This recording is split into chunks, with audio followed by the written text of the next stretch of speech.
नमस्कार प्यारे विद्यार्थियों। अब इस वीडियो में हम देखेंगे प्रश्न संख्या 1। प्रश्नावली है 1.2, कक्षा 10 की गणित है NCERT।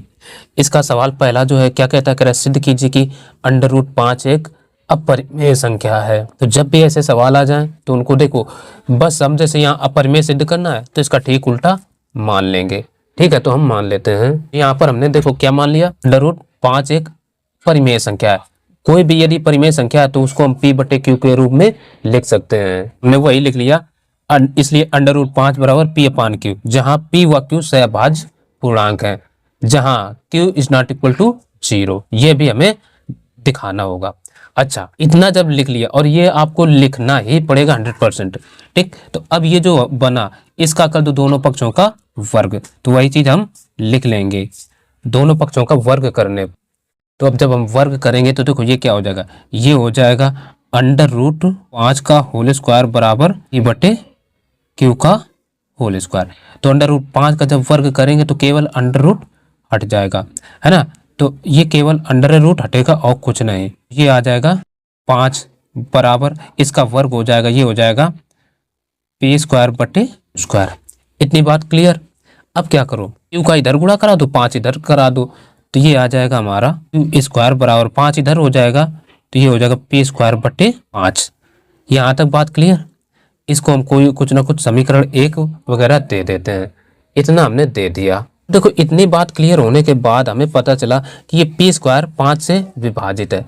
कोई भी संख्या हो, जब यदि किसी संख्या का वर्ग विभाजित है, वो संख्या भी उस संख्या से विभाजित होती है। तो यहाँ हम ये लिखेंगे, यहाँ हमने वही लिख दिया, क्योंकि P² 5 से विभाज्य, इसलिए P भी 5 से विभाज्य होगा। अब यहाँ अगर आपको पता ना हो तो ये हम आपको एक रफली समझा देते हैं। तो कुछ समझो, जैसे मान लो एक संख्या कोई 10 है, ये 10 का वर्ग होता है और ये 5 से विभाज्य है। मान लो दो ना, ये 10 20 12 है, तो 10 100 का वर्गमूल यानी वर्गमूल क्या होगा, 10 होगा। तो 10 भी तो 5 से विभाज्य होगा। ठीक, तो ये बात क्लियर होने के चलते ये चीज कंडीशन, ये स्टेटमेंट एक बना जा करके।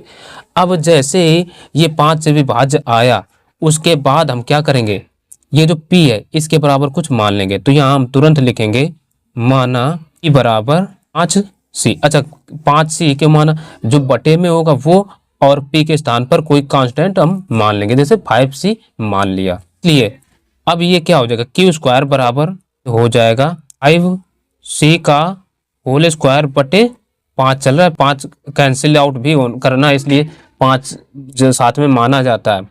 अब इतना हो गया।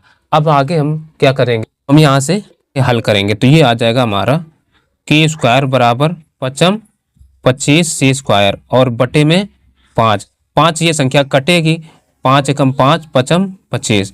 तो ये आ गया Q² बराबर 5C²। तो यहाँ से Q को इसके बटे भेज दो, नहीं C 5 को, तो इधर C² बचेगा, तो सीधा करके लिख देते हैं C² बराबर Q² बटे 5। अब वही बात जो उधर बनी वही बात यहाँ भी लागू होते। यहाँ देखो अब Q² भी 5 से विभाजित हो गया, तो यही चीज अब हम लिख देंगे, स्टेटमेंट B होगा।